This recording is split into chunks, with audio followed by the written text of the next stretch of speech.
प्रचार जो आहे तो 5 तारखेला 5 वाजता जरी थांबत असला तरी आपला प्रचार जो आहे तो 7 तारखेला संध्याकाळी 5:30 वाजेपर्यंत, जोपर्यंत वोटिंग मशीन सील होत नाही तोपर्यंत आपला प्रचार, आपले सगळे कार्यकर्ते हे त्या प्रक्रियेत असले पाहिजेत।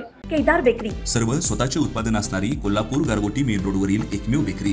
आमच्याकडे आम्ही स्वतः बनवलेले खारी, बटर, टोस्ट, बिस्किट्स, सर्व प्रकारचे स्वीट्स, नमकीन्स, केदार स्पेशल मलाई लस्सी, मसाले ताक, व्हॅलेंटिना नॅचरल आईस्क्रीम व इतर भरपूर पदार्थ मिळण्याचे ठिकाण।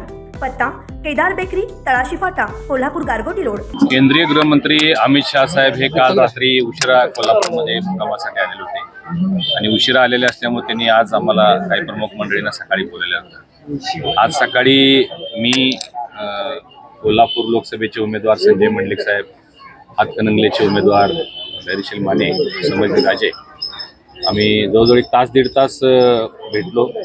त्यांनी या दोन्ही मतदारसंघाचा पूर्ण आढावा घेतला, म्हणजे आतापर्यंत काय काय पक्षाच्या वतीनं कार्यक्रम राबवण्यात आले, कोणाकोणाच्या प्रचार सभा झाल्या, काय स्थिती आहे, पूर्वीची काय स्थिती होती 1900, अशी सविस्तर माहिती त्यांनी या विभागातली घेतली। काही वेगवेगळ्या घटकांच्या पक्षांची माहिती घेतली। जे 3 घटक पक्ष आपल्यासोबत आहेत कोल्हापूरमध्ये आता, भारतीय जनता पार्टी, शिवसेना आणि राष्ट्रवादी।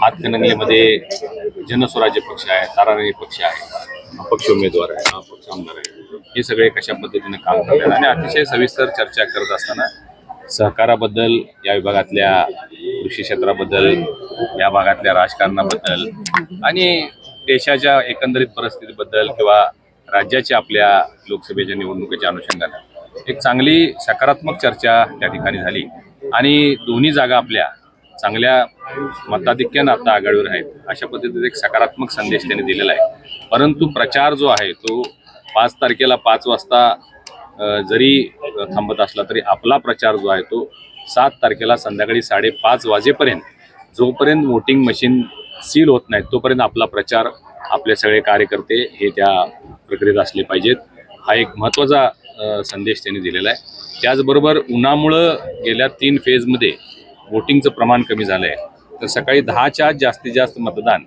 वोटिंगसाठी नेण्यासाठी आपल्या कार्यकर्त्यांना सूचना कराव्यात, ही एक महत्त्वाची सूचना त्यांनी दिलेली आहे। अशाच नवनवीन अपडेट पाहण्यासाठी आमच्या KK न्यूज चॅनेलला सबस्क्राईब करा।